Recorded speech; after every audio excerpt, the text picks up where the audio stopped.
Alright, what's good, y'all? As y'all can tell by the title, you already know what the video is all about. And you're probably intrigued. You're like, what does Brandon have to say with this video? But I really wanted to open up in this video and just tell you my experiences, my hardships, my successes, as well as my failures through this channel. And, hopefully someone learns something out of every single video that I post. And that's the whole point of it, is just to help someone. Maybe it's one person. Help someone realize something or not make the same mistakes I did, because I would have loved someone who would have told me their life experiences, their failures, their mishaps, and how you can avoid that and just be so transparent. Every platform I'm on, I'm trying to be very transparent, but just got a killer workout in. Listen, it's only 6 a.m. in the morning and we already checked off 10 different things this morning.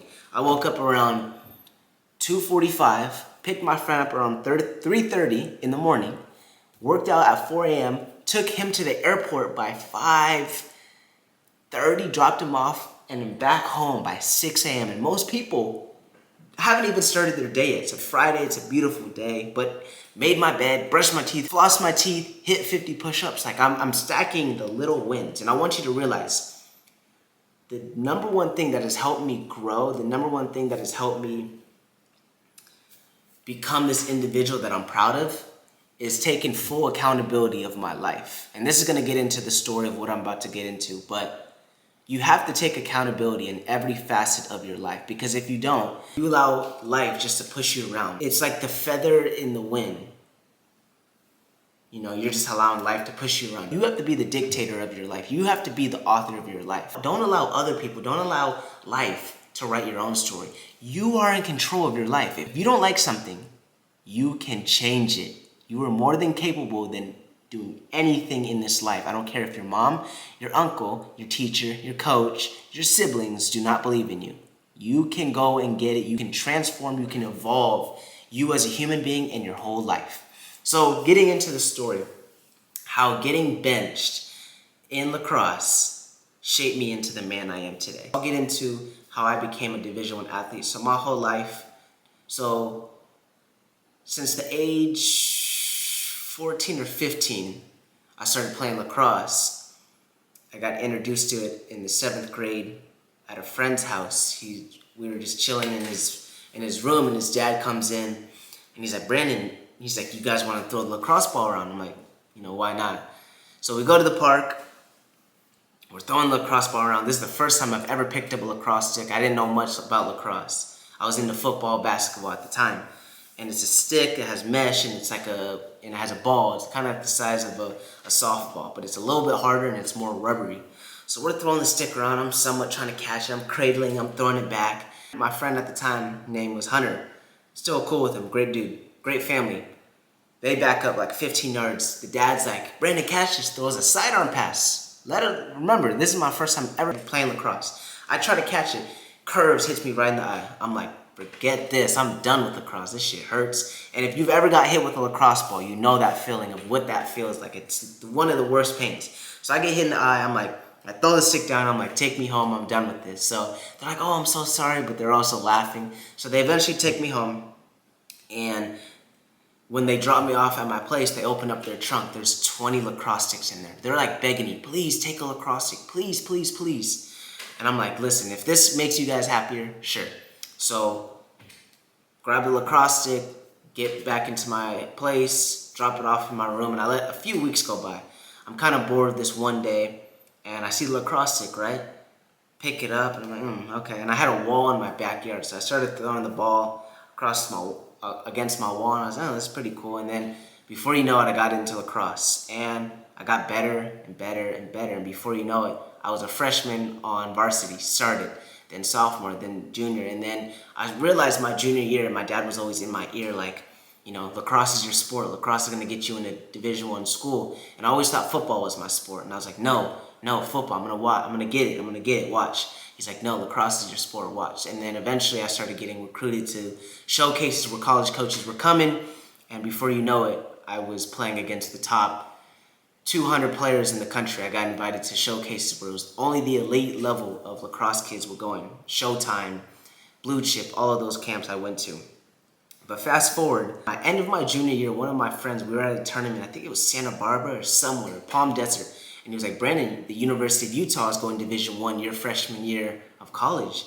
And at the time, I wanted to go play Division I, but I didn't want to go to the East Coast. It was too far from California.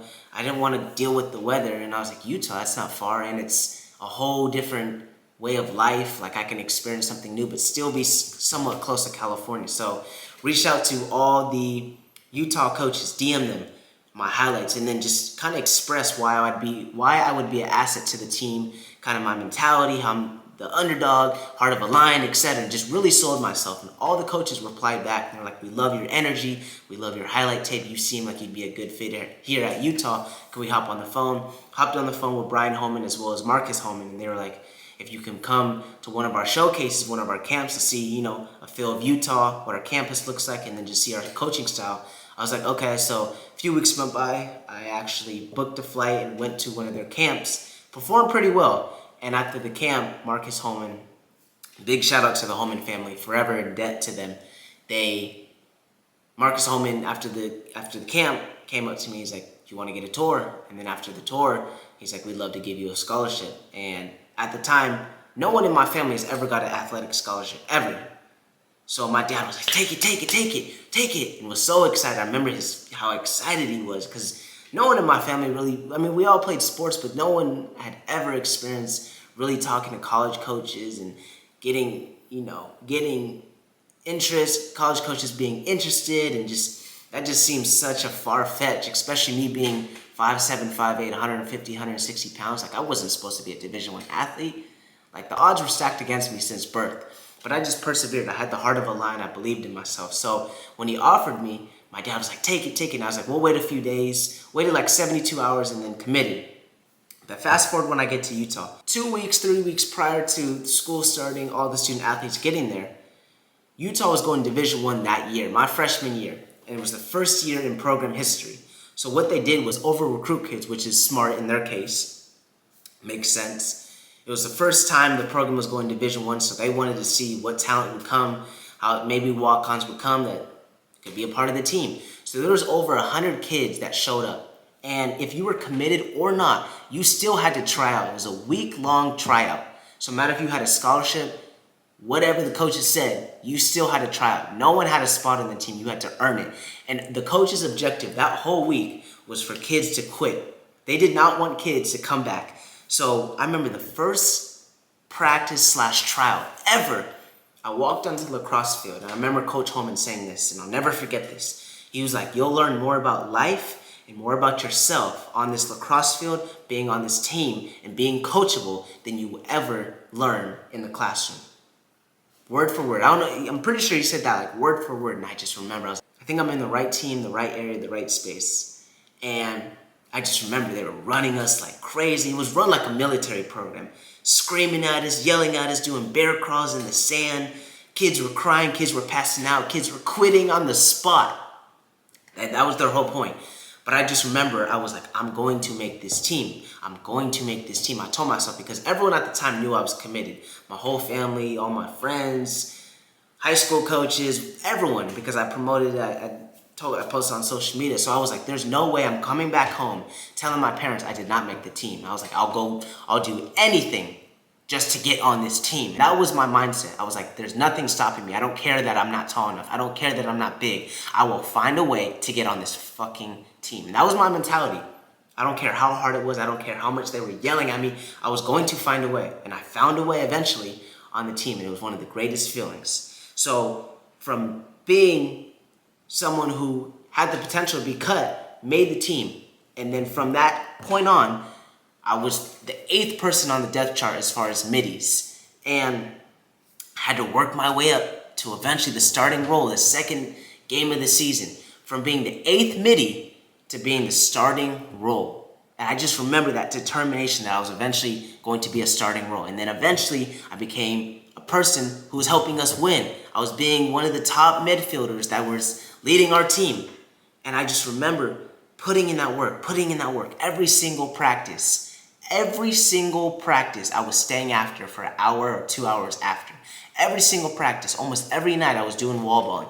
But I wanted to let you guys know, I made the team because I was so committed. I was so committed to becoming my best version of myself, to diving headfirst in, to not letting excuses, being accountable, and putting in the work beyond majority of my teammates. I was putting in that work. Fast forward my junior year, I'm one of the main guys on the team, one of the main middies on the team.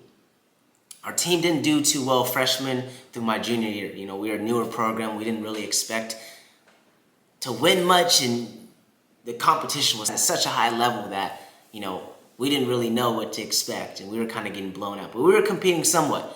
But it was just dope just to experience the games and play against teams like Duke, Boston University. I could name a dozen more. That it was just so dope to experience.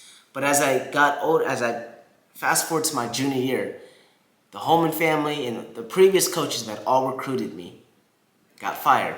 They revamped the whole program, and they brought in a new coaching staff. And to be 100% frank with you, I was complacent. I didn't put in the work. I thought everything was going to be handed to me. Oh, he was a pivotal, middie in the previous years. He helped the program. He did this in his past. This is his stats. And to be honest, I was complacent. I didn't put in the work that I did in order to be on the team, in order to be a main role model. After every practice, I would just head to the locker room. But at the time, I was falling out of love with the sport of lacrosse. I didn't really have that same love and heart and passion towards it. It was more of a chore than anything. It became a job.